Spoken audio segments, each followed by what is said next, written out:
بسم اللہ الرحمن الرحیم۔ السلام علیکم محترم ناظرین، شہادت کے جذبے سے سرشار ایک غازی کی سچی داستان حیات۔ غازی عبد الرحمن الپ کون تھے اور انہوں نے اپنی زندگی میں کون سے نمایاں کارنامے سر انجام دیے؟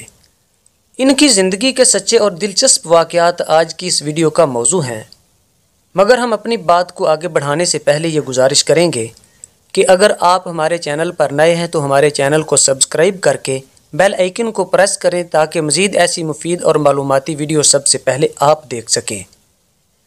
ترک مجاہد عبد الرحمن الپ کا تعلق کائی قبیلے سے تھا اور آپ کا نام عظیم صحابی رسول سیدنا عبد الرحمن بن عوف رضی اللہ تعالیٰ عنہ کے نام پر رکھا گیا۔ اردو تاریخ میں بھی آپ کو عبد الرحمن ہی کہا جاتا ہے۔ آپ ایک عظیم کمانڈر تھے جنہوں نے خلافت عثمانیہ کے قیام میں عظیم خدمات سر انجام دیں۔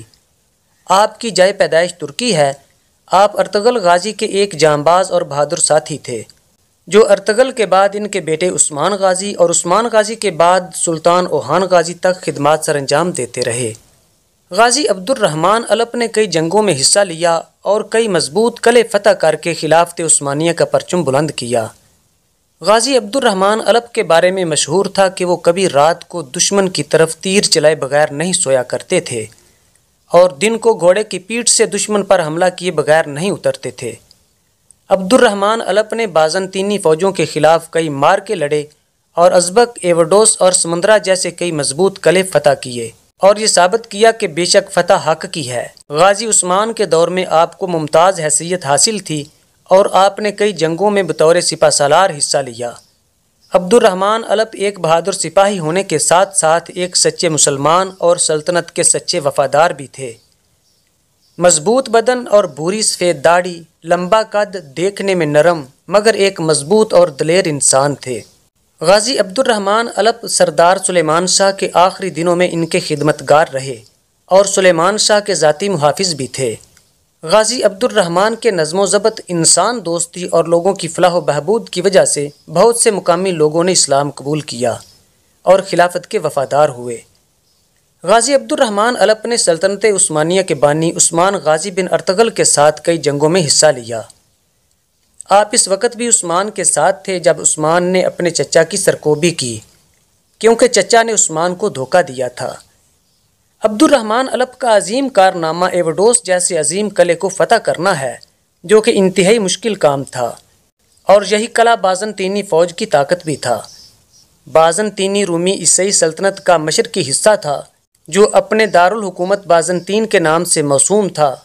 محترم ناظرین، مورخین کے مطابق قلعے کی فتح کے پیچھے ایک محبت کی کہانی بھی ہے، جو کہ حقیقت بھی ہو سکتی ہے اور محض افسانہ بھی، مگر یہ دلچسپ واقعہ ہم آپ کو سناتے ہیں۔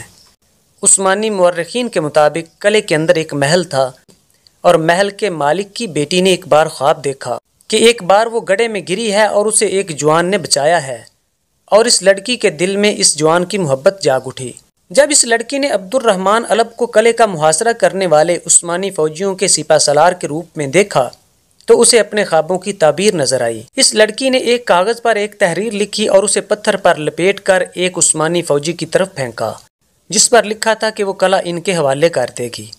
اس نے عبد الرحمن الپ کو کہا کہ وہ رات کو قلعے پر چھاپا مارے اور وہ انہیں اندر لے جائے گی۔ عثمانی فوج نے قلعہ والوں پر یہ ظاہر کیا کہ وہ پیچھے ہٹ رہے ہیں۔ قلعے میں موجود عیسائی سپاہیوں نے سوچا کہ عثمانی سپاہی چلے گئے ہیں اور وہ قلعے کی حفاظت سے بے پرواہ ہو گئے۔ عبد الرحمن الپ نے رات کو عثمانی فوجیوں کے ہمراہ پلٹ کر چھاپا مارا اور اس قلعے کو فتح کر لیا۔ اس لڑکی سے عبد الرحمن الپ کی شادی ہوئی اور ان کو اللہ تعالیٰ نے ایک بیٹا بھی دیا۔ عبد الرحمن الپ کو فاتح ایوڈوس کے نام سے بھی جانا جاتا ہے۔